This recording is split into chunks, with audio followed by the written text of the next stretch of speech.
नमस्कार।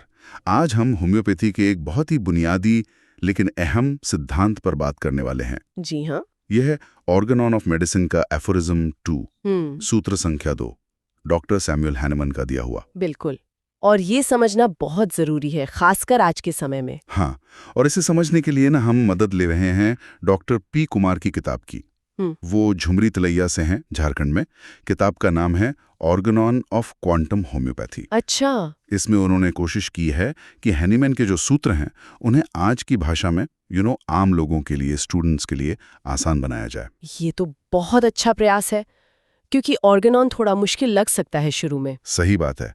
तो हमारा मकसद आज यही है कि ये जो आइडियल क्योर या आदर्श चिकित्सा की बात हैनीमैन ने कही, आखिर उसका मतलब क्या है।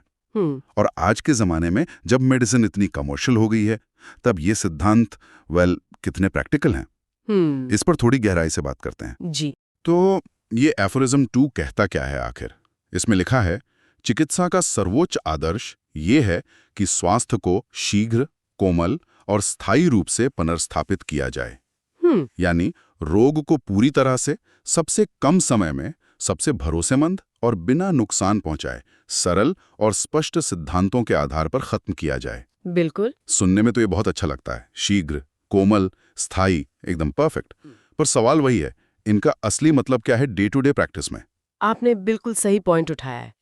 देखिए, हैनीमैन के लिए ना ये आदर्श इलाज सिर्फ लक्षणों को, सिम्टम्स को दबा देना नहीं था। बिल्कुल नहीं। अच्छा, उनका जोर था बीमारी को जड़ से मिटाने पर, पूरी तरह से। तो इसमें 3 मुख्य बातें हैं, जैसा आपने कहा भी। जी। पहली है शीघ्र, मतलब रैपिड।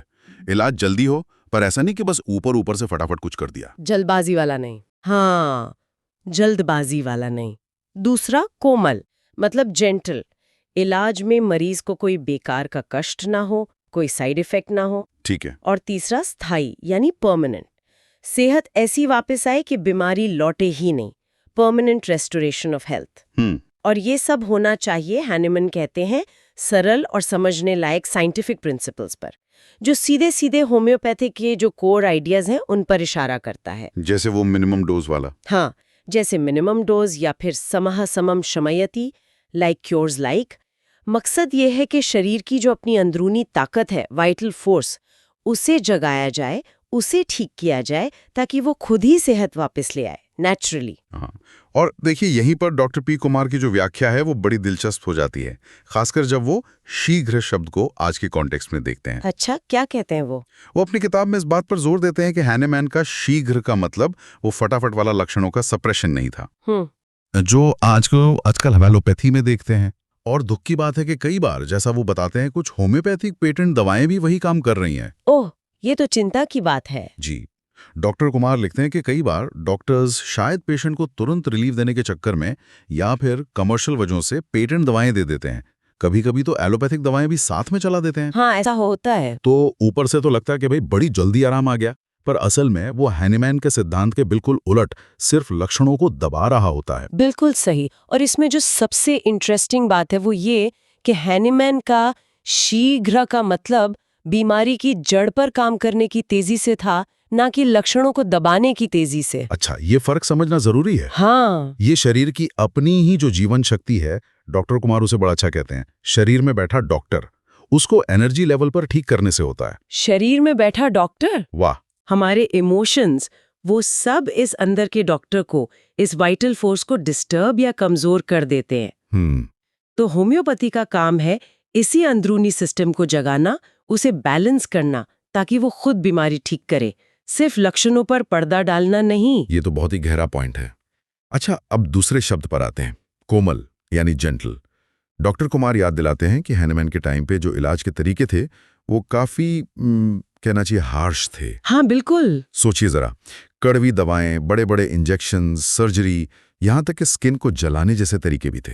जी, लीचिंग, पर्सिंग वगैरह बहुत कुछ था। तो शायद इसीलिए हैनीमैन ने इस पर इतना जोर दिया कि भाई इलाज ऐसा हो जो खुद में एक तकलीफ ना बन जाए, मरीज को इलाज से ही डर ना लगे। सही कहा। और होम्योपैथी में कोमल का मतलब सिर्फ ये नहीं कि शारीरिक कष्ट कम हो, इसका मतलब है दवा ऐसी हो जो स्वाद में कड़वी ना हो, मीठी गोलियां हो। हाँ, मात्रा इतनी कम, इतनी सूक्ष्म कि कोई नुकसान ना हो। अक्सर तो एक ही डोज दी जाती है। Single dose. हाँ, और ये दवा करती क्या है?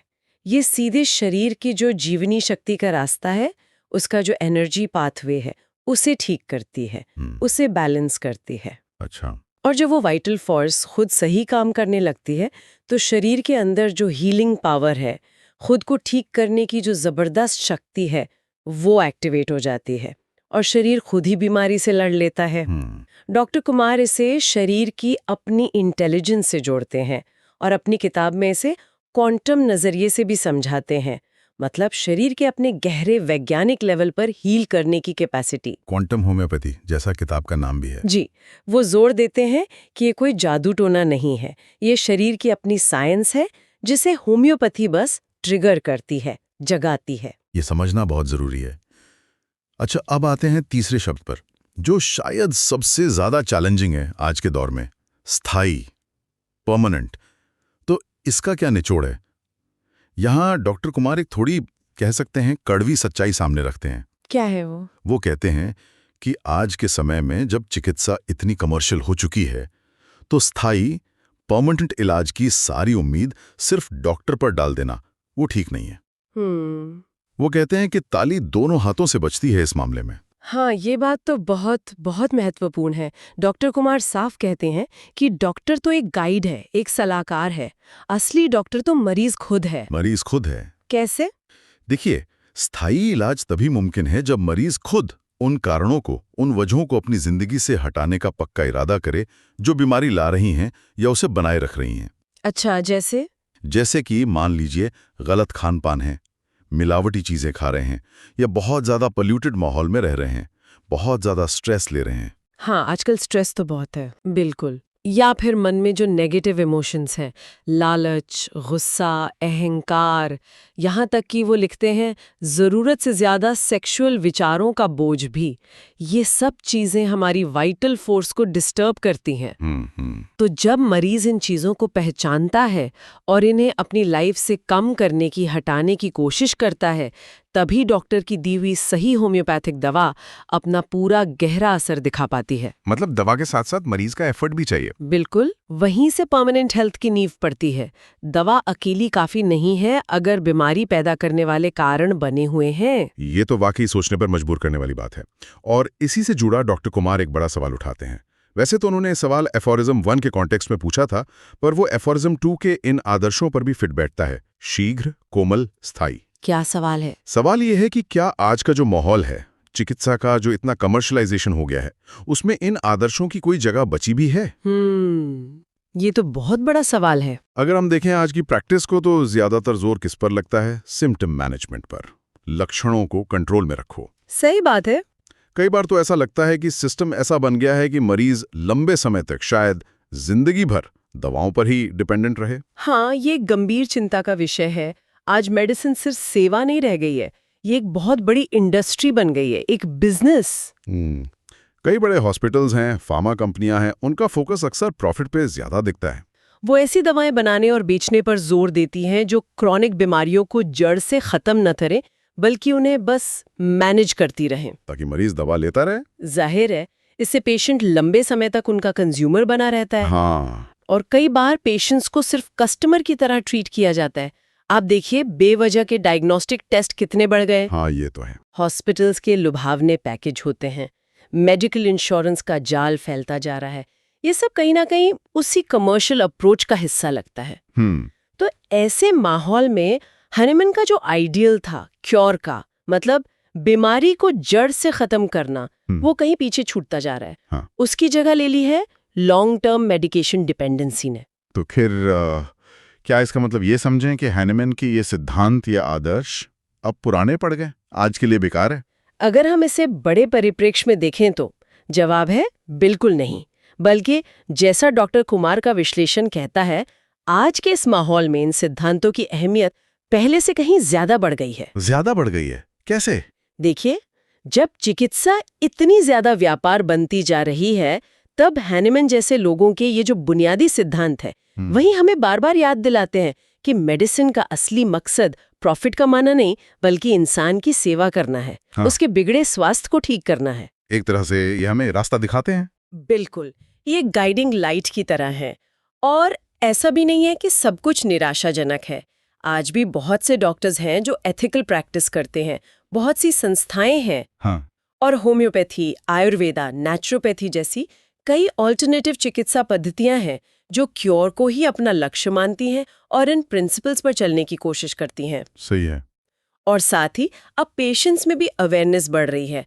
लोग समझने लगे हैं कि सिर्फ दवा खा लेना ही सब कुछ नहीं है। हाँ, लाइफस्टाइल पर भी ध्यान देना होगा। जी, लाइफस्टाइल बदलना, खान-पान सुधारना, होलिस्टिक हेल्थ पर ध्यान देना, ये ज्यादा जरूरी है। तो फिर सवाल ये है कि इस महान आदर्श को, इस सिद्धांत को आज के दौर में बचाया कैसे जाए, लागू कैसे किया जाए? अच्छी बात यह है कि डॉक्टर कुमार अपनी किताब में कुछ रास्ते भी सुझाते हैं। हाँ, बिल्कुल। उन्होंने डॉक्टर्स और पेशेंट्स दोनों के लिए ही कुछ बहुत प्रैक्टिकल सुझाव दिए हैं। क्या है वो? डॉक्टर्स और जो हेल्थ इंस्टीट्यूशंस हैं उनके लिए वो कहते हैं, पहला, सिर्फ लक्षणों के पीछे मत भागिए। बीमारी की जड़ तक जाइए, उसे ठीक करने का इरादा रखिए। दूसरा, एथिक्स को सबसे ऊपर रखिए। मेडिसिन को सिर्फ पैसा कमाने का धंधा मत समझिए। ऐसी दवाएं, ऐसे इलाज चुनिए जिनके साइड इफेक्ट्स कम से कम हों। जी। तीसरा, मरीज को सिर्फ दवाओं पर डिपेंडेंट मत बनाइए, उसे हेल्थ के लिए जिम्मेदार बनाइए, आत्मनिर्भर बनाइए, उसे समझाइए कि उसकी बॉडी की हीलिंग पावर कैसे काम करती है। एम्पावर करना। बिल्कुल, एम्पावर करना। और चौथा? जहां तक हो सके ये जो कमर्शियल प्रेशर आता है बड़ी कंपनियों से, हॉस्पिटल से, उसका विरोध कीजिए। अपने मूल सिद्धांतों पर, सेवा भाव पर टिके रहिए। ये तो हुई डॉक्टर्स की बात। जी। मरीजों के लिए क्या सुझाव है? मरीजों के लिए भी उनके सुझाव बहुत महत्वपूर्ण हैं। पहला, अपनी बीमारी के सिर्फ लक्षणों को दबाने वाले इलाज से खुश मत हो जाइए। कोशिश कीजिए कि बीमारी का असली कारण क्या है उसे समझें और डॉक्टर से उस बारे में पूछें। जानकारी हासिल करें। दूसरा, ये समझिए कि दवा इलाज का सिर्फ एक हिस्सा है। उसके साथ साथ अपनी लाइफस्टाइल, डाइट, एक्सरसाइज, यहाँ तक कि अपनी सोच में भी जरूरी बदलाव लाने पड़ेंगे। पूरा पैकेज है। तीसरा, सिर्फ एक ही सिस्टम पर अंधे होकर भरोसा मत कीजिए। आयुर्वेद, होम्योपैथी, योग, नेचुरोपैथी जैसी जो दूसरी होलिस्टिक हेल्थ सिस्टम्स हैं, उनके बारे में भी जानें। जरूरत पड़ने पर उन पर भी विचार करें। ओपन माइंड रखें। जी, ओपन माइंड रखें। और चौथा, जागरूक बनिए। समझिए कि आजकल मेडिकल बिजनेस कैसे काम करता है, ताकि आप बेवजह के टेस्ट्स, ट्रीटमेंट्स और महंगी दवाओं के चक्कर में ना पड़ें। ये फर्क समझना बहुत जरूरी है कि जिंदगी भर दवा खाना और बीमारी का जड़ से ठीक होना, इन दोनों में क्या अंतर है। वाह, बहुत ही प्रैक्टिकल और जरूरी सुझाव है ये। जी। तो चलिए, आज हमने ऑर्गेनॉन ऑफ मेडिसिन के एफोरिज्म 2 पर काफी गहराई से बात की। हमने समझा कि हैनेमन का जो आदर्श इलाज था वो कैसा था, शीघ्र यानी जड़ पर काम करने वाला, कोमल यानी बिना कष्ट और साइड इफेक्ट्स वाला, और स्थायी यानी परमानेंट हेल्थ देने वाला। और ये सब मुमकिन है शरीर की अपनी जीवनी शक्ति को जगाकर। बिल्कुल। डॉक्टर पी कुमार की व्याख्या से हमें इसे आज के जमाने में समझने में मदद मिली कि शीघ्र का मतलब सुपरफिशियल रिलीफ नहीं है, कोमल का मतलब सिर्फ मीठी गोली नहीं है, और स्थायी इलाज के लिए डॉक्टर और मरीज दोनों की भूमिका अहम है। जी हाँ, साझा जिम्मेदारी। और हमने ये भी देखा कि कैसे मेडिसिन के कमर्शियलाइजेशन ने इन ऊंचे आदर्शों के लिए चुनौती खड़ी की है, पर साथ ही इनकी जरूरत और अहमियत आज शायद पहले से भी कहीं ज्यादा है। बिल्कुल सही कहा आपने। और ये सारी चर्चा हम एक बहुत जरूरी सवाल पर सोचने के लिए छोड़ जाती है। एक सवाल जो शायद हम सबको अपने आप से पूछना चाहिए। क्या सवाल है वो? वो ये कि हमारा जो अपना अंदर का डॉक्टर है, हमारी वाइटल फोर्स, हमारी अपनी हेल्थ को मेंटेन करने की क्षमता, उसे हम कितनी वैल्यू देते हैं। आज की ये जो भागदौड़ वाली दुनिया है, इतनी इंफॉर्मेशन है, इतना स्ट्रेस है, इसमें हम क्या सिर्फ लक्षणों से फटाफट छुटकारा चाहते हैं, या हम सच में अपने स्वास्थ्य को स्थायी रूप से जड़ से ठीक करना चाहते हैं? इस पर सोचना बहुत जरूरी है कि हमारे लिए होलिस्टिक हेल्थ, संपूर्ण स्वास्थ्य का असली मतलब क्या है, और उसे पाने के लिए हम खुद कितने जागरूक, कितने जिम्मेदार और कितने तैयार हैं।